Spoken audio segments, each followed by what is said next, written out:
Ingrid Carlqvist is a journalist, author, and co-editor of Dispatch International. She is also the founder and president of the Swedish chapter of the International Free Press Society. I spoke with Ms. Carlqvist in Toronto. So Ingrid Carlqvist, you are the president of the Swedish chapter of the International Free Press Society. What was your motivation for joining that group and starting a chapter in Sweden? Well, something happened that made me start this. And it was, I've been a journalist for over 30 years, and I've always taken journalism seriously. It's not just a job to me, it's like a call. And I was very much active in a Society for Publicists, it was called. And the others, they never wanted the same things that I did. But one time I had them decide that we should bring the Danish journalist and author Mikael Jalving to Sweden to talk about his new book. And the title was Absolute Sweden, the Country of Silence. And that's a really interesting thing for Swedish journalists who are part of this silence culture. And we decided that he would come, and we wanted him to debate a female journalist that had written a similar book about Denmark. You could say that his book was kind of an answer to that book, but she didn't want to come to debate. Typical Swedish silence. You can defame others, but you never want to answer the questions from them. So we decided to just have him. And some weeks before he was coming, the president of this Society of Publicists, he called me and said, "We must cancel Mikael Jalving." And I said, "Why?" "Because he is going to speak at another meeting." "Yes, okay. And this other meeting is by a nationalist organization."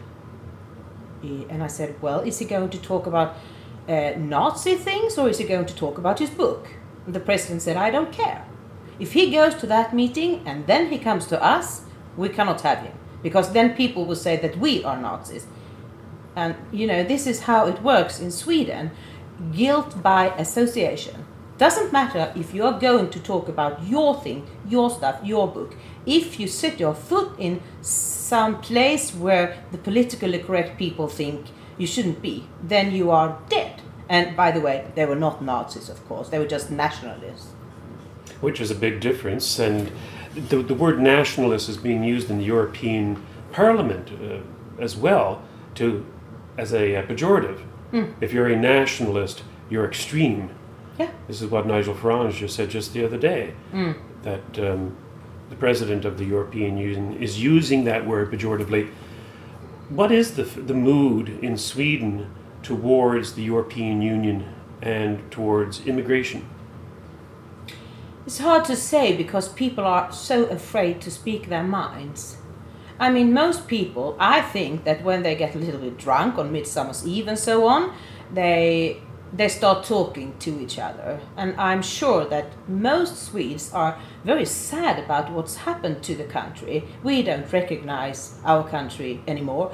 And they are very sad that the only time when you are allowed to be proud to be a Swede is when our soccer team does well, or when we win the Eurovision Song Contest.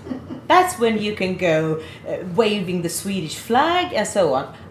Otherwise, you cannot do it, because if you wear a t-shirt in school, for example, with the Swedish flag, you will immediately be sent home, and they will tell you, this is racist.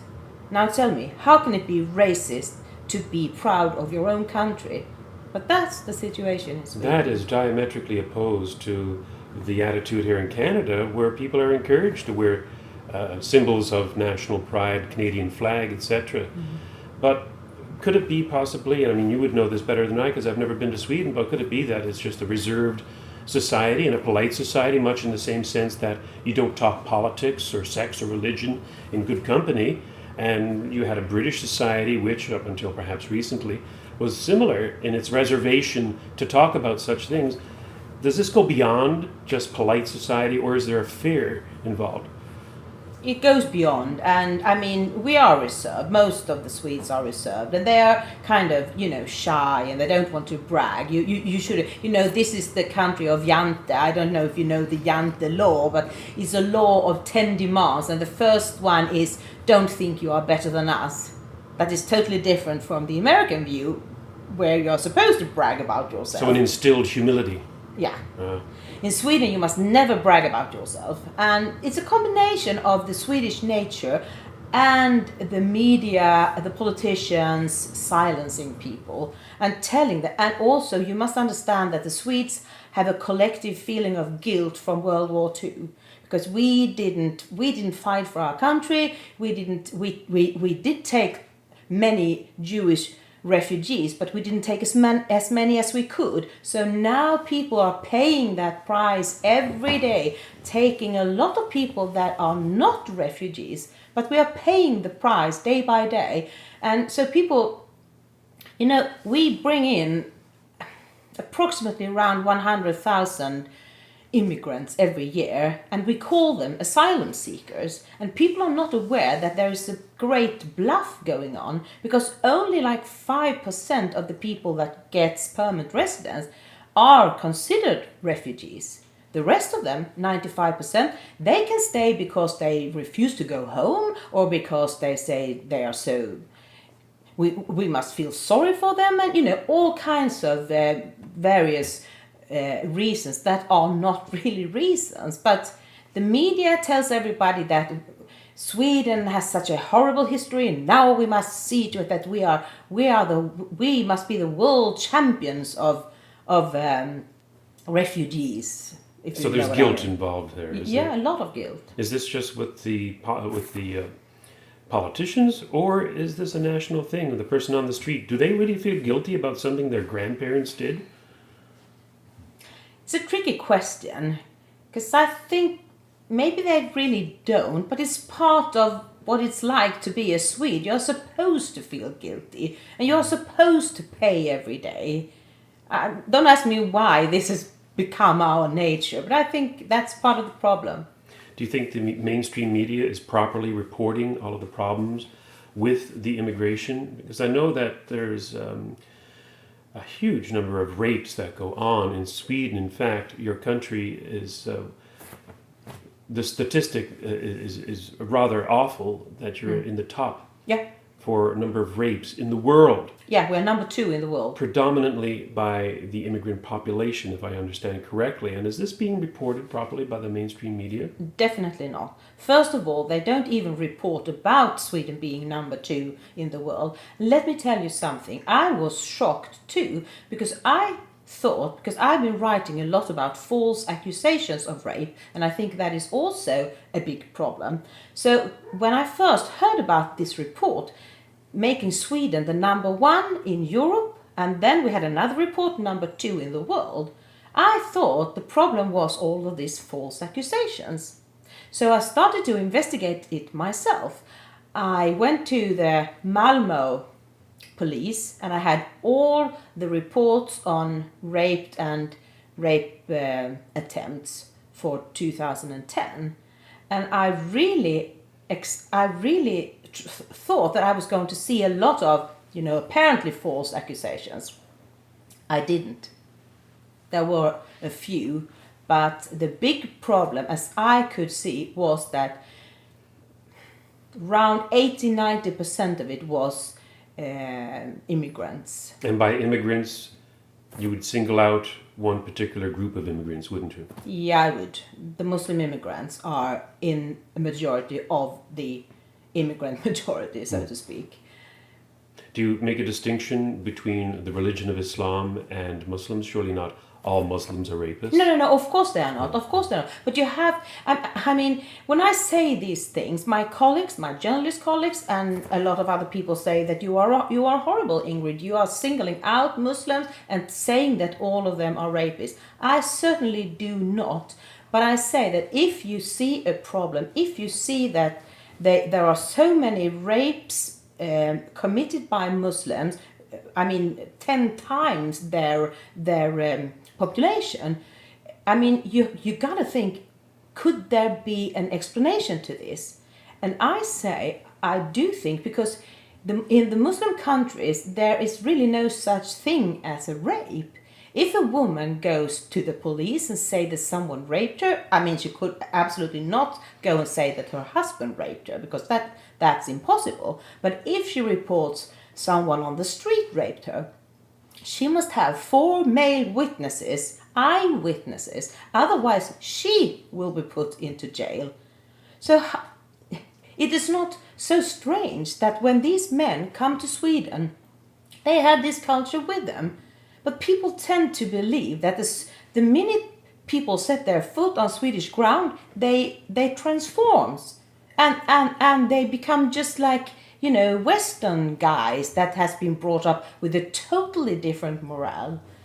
That doesn't happen. You're quite a socialist country, much like Canada, much like even the United States today. I mean, there's no getting away from all of the handouts that a government gives its citizens these days. Do you think that perhaps the immigration into Sweden, as it is in many other countries, is fueled by the handouts that their governments are giving immigrants? Well, of course. I mean, I can't understand. I was just reading the other day an article as someone saying that we need 10 times as many immigrants as we have today because we are getting older and we need people to work.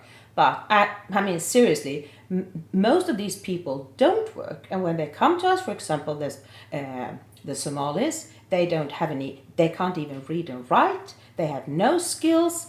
And we know for a fact that they are on the welfare benefits year after year after year. So why do they keep on telling us that we need more immigrants? Maybe we need immigrants, but we don't need that kind of immigrants. Do you think perhaps, can you blame the immigrants for wanting to go to these countries from Somalia? I'm sure they don't get these handouts in Somalia or Turkey or Morocco. I don't blame them at all. So they take a chance. Every person wants to have a better life. Mm-hmm. But I blame the politicians and the journalists that, give out this thing to people all over the world. Come to Sweden. We will pay for you. We will do anything for you. Free education, free healthcare. Everything. Mm-hmm.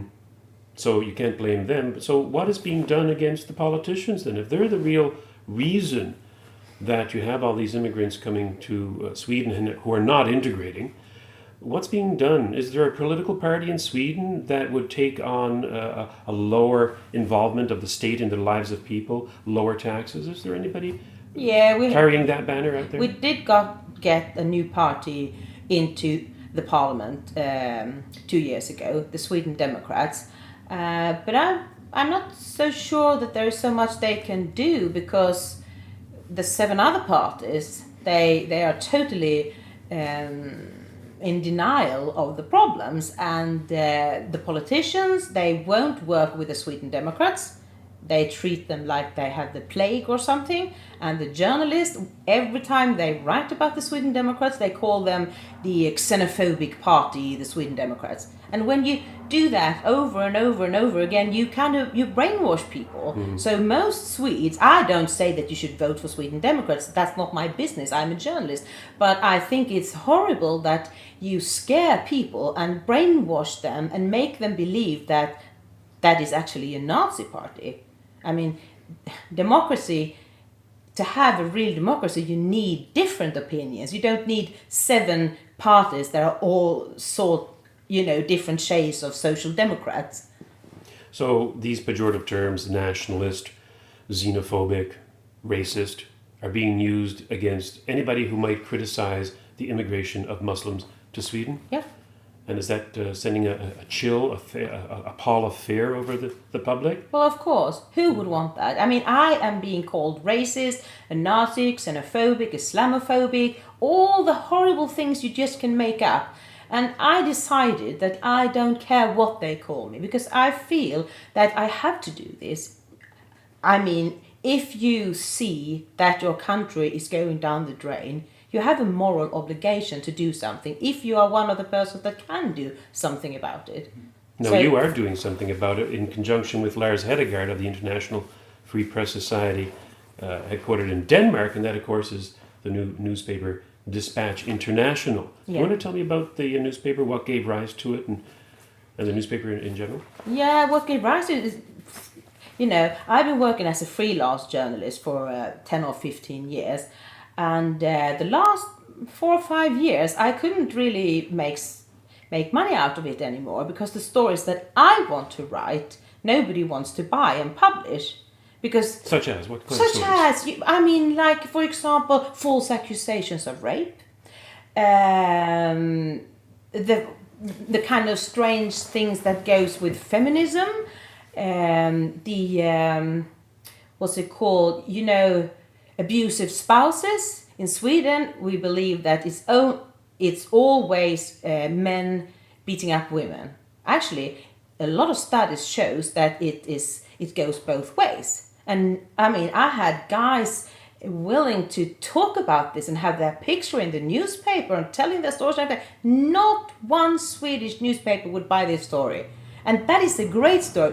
When you become a journalist, you get told by your teachers that dog bite man, no news. Man bite dog, great news. Yes. So they really should, jump to it and say, well, what a great story, Ingrid. Is that really true? And I had all the facts and I had everything. And they still said, we're not interested.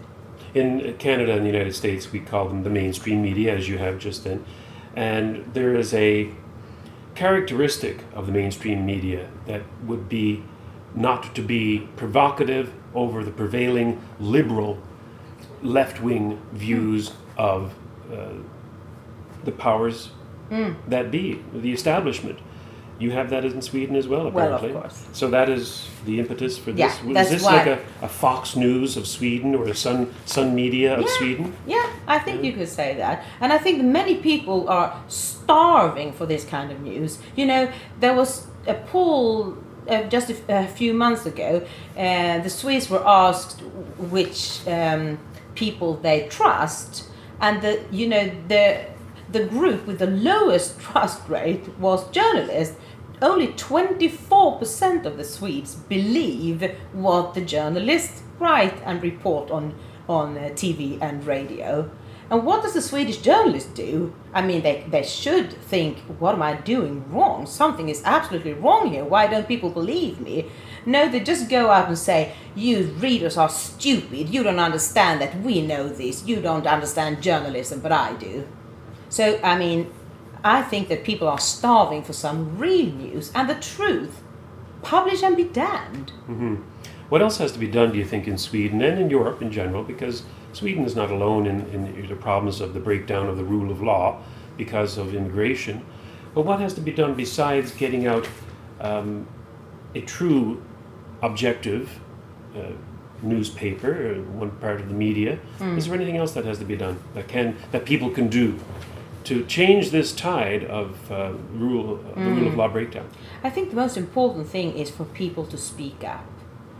Even if it could hurt you, that's the only thing you can do. You have to speak up. You can't go, let yourself be shut up just because you are afraid that someone will call you a racist.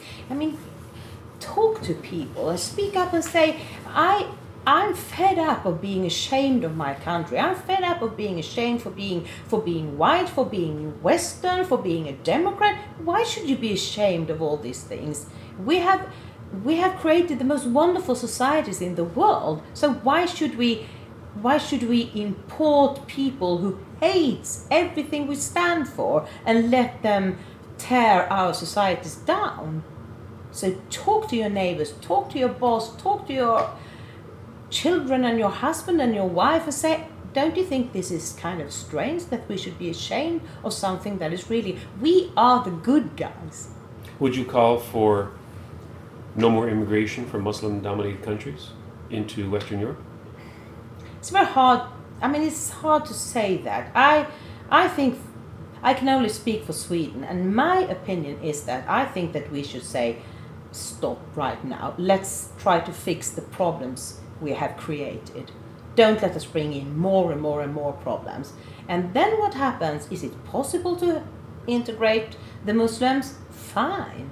I don't have anything against Muslims. I just don't want people to destroy my country and say that we need separate laws and we need this and we need that and you can't speak your mind and you can't criticize Islam. That's absolutely not the way we want to live. You're in Canada at the moment, and you've just been into the United States as well. Are you over here because you might see a similar direction going over here in Canada and the United States as you see in Europe? Do we have to be concerned? You have to. I mean, what happens in Europe will come to you in 10 or 20 years. So I suggest that you help us out. You help us to become stronger, and then maybe you help yourself at the same time. Ingrid Carlqvist, I appreciate this. Thank you very much, and good luck with Dispatch International. Thank you.